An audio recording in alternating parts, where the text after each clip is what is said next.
ചേട്ടന്റെ മുട്ടിന്റെ ഒരു പൊട്ടലുണ്ട്. ചേട്ടന്റെ മുട്ടിന്റെ പൊട്ടലൊക്കെ മാറിയോ ചേച്ചി? ആദ്യം കഴിഞ്ഞ വീഡിയോയിൽ പറഞ്ഞ അങ്ങനെയാ? കുഴപ്പമില്ല, മാറി. വണ്ടി മാറി കടയായി, ചെറിയ പാത്രം മാറി വലിയ ചരുവുമായി. 2 വർഷങ്ങൾക്ക് മുമ്പ് ചേച്ചിയുടെ ബിരിയാണി കച്ചവടം പരിചയപ്പെടുത്തുമ്പോൾ 25 ബിരിയാണിയായിരുന്നു. ചെറിയൊരു വണ്ടിയിലുമായിരുന്നു കച്ചവടം. ഇന്നിതാ കച്ചവടം അങ്ങ് ഉഷാറായി. ഞാൻ ഡെയിലി 25 കൊണ്ടെടുത്തുള്ളൂ. ചിലപ്പോൾ അത് തീരാൻ തന്നെ പാടായി. ഇപ്പൊ ഇത്ര നേരമായില്ലേ. ഞാനിപ്പോൾ ഉള്ളത് പത്തനംതിട്ട ജില്ലയിൽ പൊടിയാടിയിലാണ്. ഞാൻ ഒരാളെ കാണാൻ വേണ്ടി വരികയാണ്. വർഷങ്ങൾക്ക് ശേഷമാണ് വരുന്നത്. ഇവിടെ ഒരു ബിരിയാണി വിൽക്കുന്ന ചേച്ചിയുണ്ട്. നമ്മൾ പഴയ യാത്രയിൽ പരിചയപ്പെട്ടാണ്. ചേച്ചിയുടെ ബിരിയാണിയെ കുറിച്ച് പറയണമെങ്കിൽ നല്ല കിടിലം ബിരിയാണിയാണ് കേട്ടോ. അപ്പോൾ ചേച്ചിയെ നമുക്കൊന്ന് പരിചയപ്പെടാം. നമ്മുടെ പഴയ ആൾക്കാർക്കൊക്കെ ഓർമ്മ കാണും ചേച്ചിയെ. ഞാൻ വീണ്ടും ചേച്ചിയുടെ ആ സംരംഭത്തെ ഒന്ന് പരിചയപ്പെടുത്തുകയാണ്. ഒരു കൂടാരത്തിനുള്ളിലാണ് ചേച്ചി ഇപ്പോൾ. എന്തുണ്ട് വിശേഷം? വിശേഷമൊന്നുമില്ല, സുഖം. ചേട്ടന്റെ മുട്ടിന്റെ പൊട്ടലൊക്കെ മാറിയോ ചേച്ചി? ആദ്യം കഴിഞ്ഞ വീഡിയോയിൽ പറഞ്ഞ അങ്ങനെയാ? കുഴപ്പമില്ല, മാറി. ഇപ്പൊ ചേട്ടൻ എവിടെയാണ്? ചേട്ടൻ ഓട്ടോ ഓടിക്കുകയാണ്. നമ്മുടെ ബിരിയാണി ഒന്ന് ഓപ്പൺ ചെയ്തേ കാണട്ടെ. ഞാനിപ്പോ വീഡിയോ ചെയ്തിട്ട് എത്ര വർഷമാണെന്നറിയോ? 2-2.5 വർഷമായി കാണും അല്ലേ? എത്രയായി? എങ്ങനെ ഉണ്ടായിരുന്നു വീഡിയോക്ക് ശേഷം ചേച്ചിയുടെ മാറ്റങ്ങൾ? കുഴപ്പമില്ല, നല്ല മാറ്റം. കച്ചവടം ഉഷാറായി. ഇപ്പൊ എത്ര രൂപയ്ക്കാണ് നമ്മൾ ബിരിയാണി കൊടുക്കുന്നത്? 130 രൂപ. അപ്പൊ ഇതിൽ കാണുന്നത് ചേച്ചിയുടെ ബിരിയാണി നല്ല അടിപൊളിയായിട്ട് നീറ്റായിട്ട് ക്ലീൻ ആയിട്ടൊക്കെ ചെയ്തുകൊണ്ടാണ് വരുന്നത്.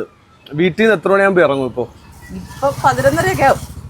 ചേട്ടൻ സഹായിക്കുമോ? ഞങ്ങൾ രണ്ടും കൂടെ ചെയ്യുന്നത്. എത്ര മണിക്ക് ചെയ്തു തുടങ്ങും പരിപാടിയൊക്കെ? രാവിലെ 5:30 ആകുമ്പോൾ തുടങ്ങും. 5:30 ആകുമ്പോൾ തുടങ്ങി കഴിഞ്ഞാൽ എത്ര മണിയാകുമ്പോൾ ഇവിടെ കൊണ്ടുവരാൻ പറ്റും?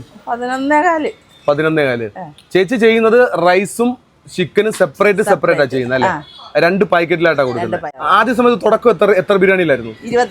25 തുടങ്ങി. ഇന്ന് 50-ൽ കൂടുതൽ ബിരിയാണികൾ പോകുന്നുണ്ട്.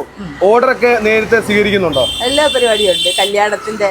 ചേച്ചി ഇരിക്കുന്ന സ്ഥലം പൊടിയാടി എന്ന് പറഞ്ഞിട്ടുള്ള സ്ഥലമാണ്. ഇവിടെ ഞങ്ങൾക്ക് ഒരു ബോർഡ് കാണാം. A&A catering service Nedumpuram. ഈ ഒരു നമ്പറിൽ വിളിക്കുകയാണെങ്കിൽ ബിരിയാണിക്ക് നേരത്തെ ഓർഡർ സ്വീകരിക്കുന്നുണ്ട്. ബിരിയാണി മാത്രമല്ലേ ചെയ്യുന്നുള്ളൂ? വേറെ എന്തെങ്കിലുമൊക്കെ കാറ്ററിംഗ് ഉണ്ടെങ്കിൽ ചെയ്യുമോ? ഇഡ്ഡലി, സാമ്പാർ, എല്ലാ പരിപാടിയുണ്ട്. രാവിലത്തെ കാപ്പി പരിപാടി ഉണ്ടാക്കി കൊടുക്കും. നമ്മൾ ഓർഡർ ഉണ്ടാക്കി കൊടുക്കും. അപ്പം എങ്ങനെയാ കൂടുതൽ ആൾക്കാർ വേറെ ഉണ്ടോ ചെയ്യാനായിട്ട്? ഉണ്ട്. ഒരാൾക്കുള്ള ബിരിയാണി എടുക്കാൻ പോവാണ് ചേച്ചി. മുട്ടയൊക്കെ ഉണ്ടല്ലേ? പഴയതിൽ നിന്നൊരു മാറ്റമില്ല. മുട്ടയൊക്കെ വെച്ചാ കൊടുക്കുന്നേ. വരുമെന്നൊരു പ്രതീക്ഷ ഉണ്ടായിരുന്നല്ലേ? എന്തെങ്കിലും വരുമെന്നല്ലേ?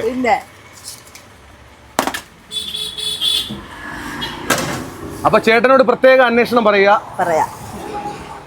പുതിയ ഓട്ടോ എടുത്താണോ അതോ? പുതിയ മാറിയെടുത്ത്. മറ്റേ സെക്കൻഡ് ഹാൻഡ് ആയിരുന്നു. നമുക്ക് വേറെ എടുത്ത. അപ്പൊ ബിരിയാണി കച്ചവടത്തിന് ഇന്ന് ഞാൻ കൂടാരത്തിനുള്ളിൽ കയറിയിരിക്കുകയാണ്. ചേച്ചിയുടെ കുഞ്ഞൊരു സംരംഭമാണ് കേട്ടോ. നിങ്ങൾ സ്ഥലം മറന്നുകൊണ്ടാ. ഇത് പത്തനംതിട്ട ജില്ലയാണ്. പത്തനംതിട്ട ജില്ലയിൽ പൊടിയാടി. ഒരു ലാൻഡ്മാർക്ക് പറയുകയാണെങ്കിൽ ഇതിന്റെ അടുത്താണ് ചേച്ചി ഇരിക്കുന്നത്. ഇതൊരു ഇവിടെ ഒരു ATM ഉണ്ട് ബറോഡയുടെ. അതിന്റെ തൊട്ടടുത്തായിട്ട് തന്നെ ചേച്ചിയുടെ A&A കാറ്ററിംഗ് സർവീസ് ഉണ്ട്. അതുപോലെ തന്നെ നേരത്തെ ഇഡ്ഡലി, സാമ്പാർ, ബിരിയാണി, അതുപോലെ ഫ്രൈഡ് റൈസ്, ചിക്കൻ, ഇതൊക്കെ ഈ ലൊക്കാലിറ്റിയിൽ ആർക്കെങ്കിലും വേണമെങ്കിൽ ചേച്ചി ഒന്ന് കോൺടാക്ട് ചെയ്താൽ മതി, റെഡിയാക്കി തരും. ഇതാണ് ചേച്ചിയുടെ ബിരിയാണി. ബിരിയാണിക്ക് എത്ര രൂപയായി? 260 രൂപ. അപ്പൊ സന്തോഷം.